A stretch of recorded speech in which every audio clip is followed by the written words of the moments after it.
Albuquerque Mayor Richard Berry gave his State of the City address this week. He talked about crime rates, police, and public safety issues.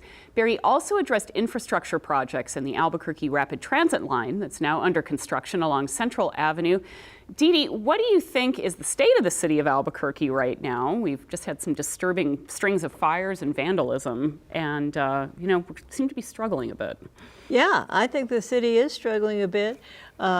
Apparently, 3/4 of the voters said that they did not approve of the art project, or that they felt that it should be put up to a public vote.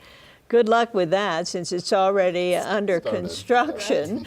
But I think that crime is what is on people's minds now, and the police department certainly overshadows anything that the mayor could say in his State of the State address. Economically, we're not going anywhere. In spite of the mayor's announcement that a project that he thought was not going to happen because the county didn't approve of it or give the money for it to go forward. He found the money to build this building, I think, near Innovate Albuquerque. Yeah.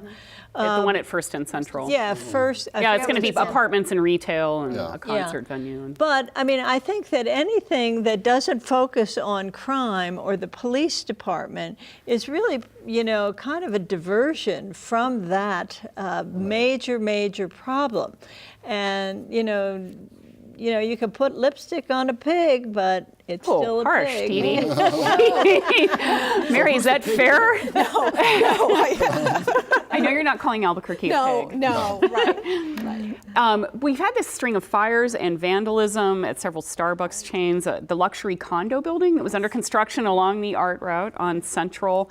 Federal law enforcement officials are investigating the fires, and they've got a local man in custody. It's a dramatic case, but given what we have this about the police, does this all make residents feel less safe? I don't know. I don't know if residents do feel less safe. I mean, there has been a real huge uptake in crime, and as Mayor Berry mentioned in his State of the City address, it's because we need more law enforcement officers. Albuquerque's got 850 officers. We really need 1,000. The legislature kind of cut things out by saying we can't have double dipper law enforcement officers anymore, and I think that has created. You mean people who've retired and are on pension and come back? I know back. He's trying to change that again. And I agree. I think that would help. We clearly do have an issue with not having enough law enforcement officers, and we have an issue about there has been an uptick in robberies and in crimes in general. Well, Dan, my car insurance renewal came through, and it wasn't very much of an increase, but it was an increase. And when I asked, it wasn't because anything I did, but maybe it's because, just this morning, 3 cars were stolen from my neighborhood. Right. I don't live far from Nob Hill. What does this mean? I mean, is Dee Dee right in terms of we're not going to progress on these other things that he wants to get done if we don't address those? It's a definite issue. I mean, not that this is a way to take a poll, but I have a hard time sleeping at night, so I like to watch a lot of television. And whether it's the World Channel or Vice brain, don't you know that? or any of that stuff, you can log on any of these channels. You go to any of these channels, and when they're talking about gangs, drugs, crime, every one of these shows are in Albuquerque. Oh, come on. Every single one of these shows are in Albuquerque, talking about we have the worst gangs, we're the biggest the biggest influx for drugs, we're a heroin capital. The information that's out there about what's going on in Albuquerque and in New Mexico, not only that is happening, but the public perception of what's happening, it's not getting better. It's not getting better at all. And, I think that having an inability to get, at the same time in Albuquerque specifically, when you have the folks that are charged with defending you, keeping you safe, and there's no trust in them, I think it just adds to that inability to feel the confidence that needs to be here. I can guarantee you with the stuff that's out there in the news, we're not going to be attracting big industries to this part of the state. They're not going to be attracting big industries to New Mexico. You look at what we're doing with our tax structure, you look at the state of the economy in this state, you look at education in the state, you look at crime in this state. I mean, if I was living in any other state in the United States, would I relocate my business to Albuquerque, New Mexico? No. Would I relocate my business to pretty much anywhere in New Mexico?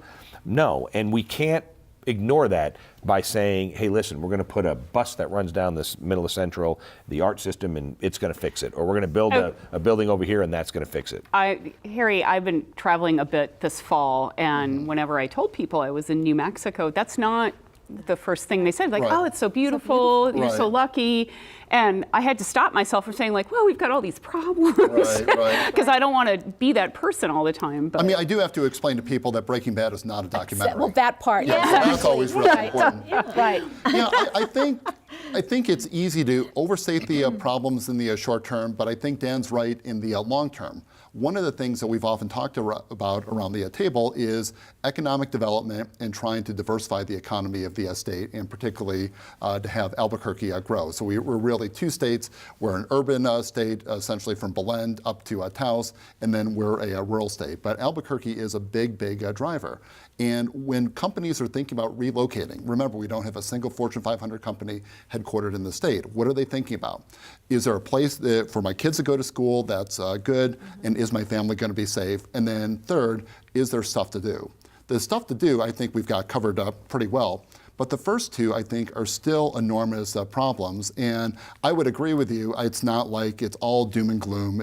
There are crime shows set in other cities. But I think this does, when companies are thinking about relocating their operations, these are the two big issues, education and crime. And this just ties into a narrative of Albuquerque as a place that's really unsafe. You add to that the problem of the schools, and it makes it really difficult for the city to grow.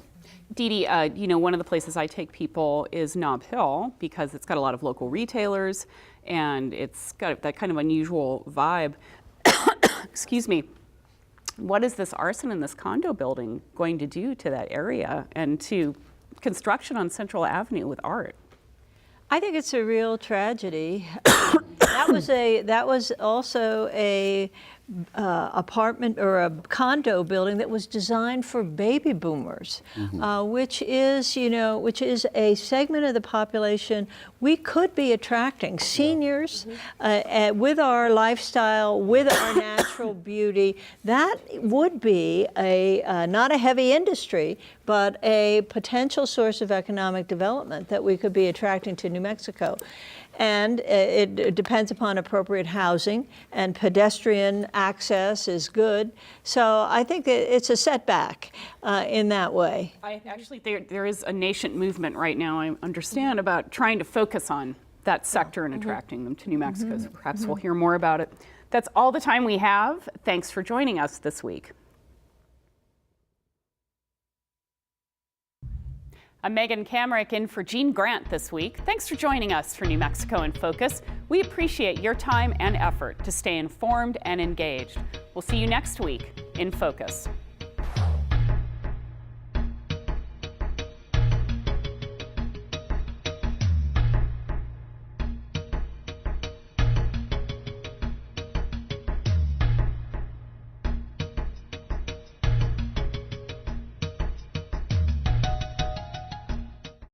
Funding for New Mexico in Focus provided by the McCune Charitable Foundation and the Nalita E. Walker Fund for KNME-TV, the KNME-TV Endowment Fund, and viewers like you.